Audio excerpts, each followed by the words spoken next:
Mulai Anda pahami ya bahwa orang yang bisa hipnotis belum tentu disebut sebagai seorang penghipnotis. Karena jika Anda belajar 1 hari dan bisa mempraktekkan, apakah Anda ini akan sama dengan orang yang sudah bertahun-tahun, 5 tahun ke atas, 10 tahun menguasai ilmu hipnotis? Tentu sangat berbeda.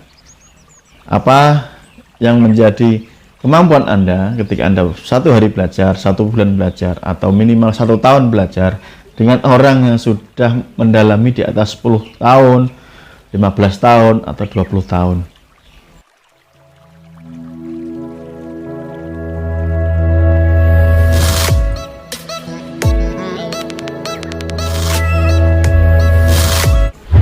Apakah seseorang yang sudah pernah praktik hipnotis bisa dikategorikan sebagai seorang penghipnotis? Nah, di video ini akan saya jawab apanya dan bagaimananya. Namun sebelum saya melanjutkan videonya, silahkan subscribe dulu di sini dan juga aktifkan notifikasi loncengnya.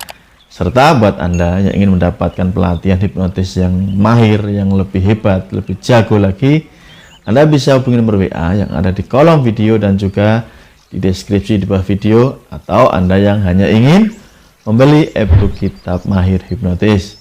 Jadi, supaya Anda tidak gagal paham, Anda harus menyimak video ini dari awal sampai selesai. Berbicara tentang ilmu hipnotis ini tentu sangat menarik, karena bidang ini tidak semua orang bisa menguasainya. Hanya terbatas, hanya orang-orang tertentu yang bisa melakukan ilmu hipnotis. Nah, di awal saya memberikan sebuah pertanyaan kepada Anda, apakah seseorang yang sudah pernah praktek hipnotis ini bisa dikategorikan sebagai seorang penghipnotis? Saya akan menjawabnya, namun sebelumnya saya akan mengajak pola pikir Anda terbuka. Apakah jika Anda sudah bisa naik motor, ya, pernah mengendarai motor, bisa dikatakan Anda ini sebagai seorang pembalap? Tentu tidak.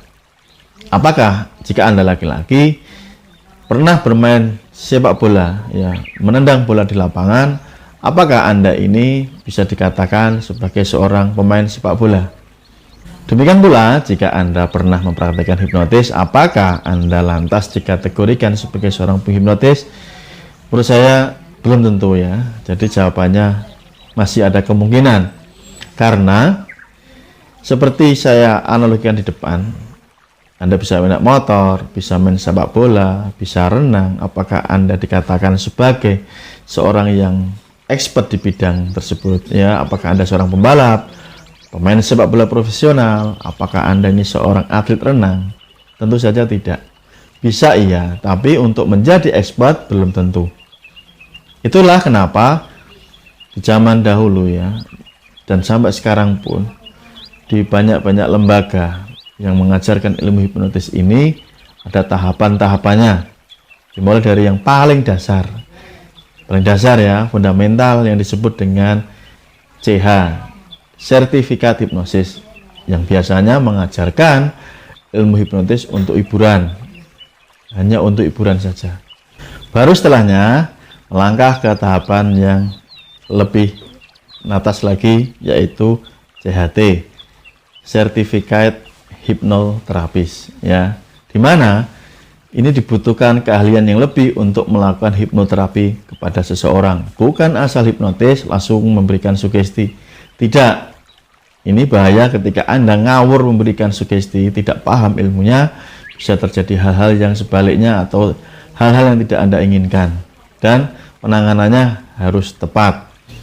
Selanjutnya, jika seseorang sudah mendapatkan sertifikat hipnoterapis atau CHT, maka dia melanjutkan kepada CI, sertifikat instruktur atau pengajar. Oke. Seseorang yang mengajarkan ilmu hipnotis ini juga harus mempunyai kompetensi yang luar biasa, tidak ngawur, tidak asal-asalan. Oke, harus berbekal ilmu yang lebih. Baru naik lagi yang namanya Grandmaster, ya, seorang yang sudah ahli di bidang ilmu hipnotis. Inilah gambaran yang ada di lembaga-lembaga yang ada di Indonesia, mengajarkannya secara bertahap. Mulai Anda pahami ya, bahwa orang yang bisa hipnotis belum tentu disebut sebagai seorang penghipnotis. Karena Jika Anda belajar 1 hari dan bisa mempraktekkan, apakah Anda ini akan sama dengan orang yang sudah bertahun-tahun, 5 tahun ke atas, 10 tahun menguasai ilmu hipnotis? Tentu sangat berbeda.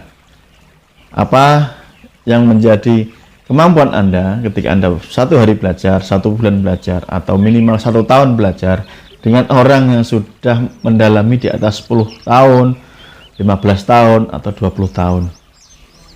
Kemampuannya tentu sangat berbeda. Wawasannya juga jauh berbeda. Inilah yang membedakan yang dikatakan sebagai seorang pemula dan seorang yang expert atau ahli. Ya, semoga ini menjadi pemahaman buat Anda. Ketika Anda menonton di YouTube lalu ada orang bisa hipnotis, lalu Anda mengklaim atau menjustifikasi dia itu seorang ahli hipnotis, master hipnotis. Tidak, belum tentu, ya. Jadi Anda harus jeli. Terus apakah masuk ini kategori yang masuk yang bagian mana? Saya juga dulunya belajar yang namanya CH, CHT, ya. Ada juga CI, Grandmaster, sampai yang lain-lain saya pelajari. Jadi tidak ngawur, ya. Untuk menjadi seorang yang dikatakan ahli ini butuh proses. Orang yang menendang bola ke sana kemari di lapangan kampung berbeda dengan pemain bola internasional sekelas Ronaldo atau Messi. Dipahami ya? Sama-sama bisa nendang bola, sama-sama bisa menggiring bola. Keahliannya di mana? Inilah yang harus membedakan seorang pemula dan seorang yang expert. Maka tidak heran pemula ini sering mengalami kegagalan.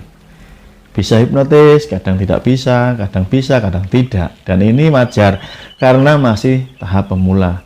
Dan pesan saya, itulah saat yang tepat Anda untuk mengasah diri, untuk belajar lagi, menimba ilmu lagi. Saat Anda sudah puas, ya kemampuan Anda akan mentok seperti Anda pemain sepak bola tarkam, tarikan kampung ya. Hanya kemampuannya di area-area terbatas. Tapi jika Anda mau mengasah kemampuan, belajar lagi, ikut klub misalkan di sepak bola, naik lagi ya menjadi seorang pemain sepak bola profesional, naik lagi meningkat karirnya dan akhirnya sampai ke level internasional. Itulah dikatakan sebagai seorang yang expert atau mahir di bidang sepak bola. Jadi sama kan apa yang saya sampaikan, analoginya dengan seorang yang bermain hipnotis.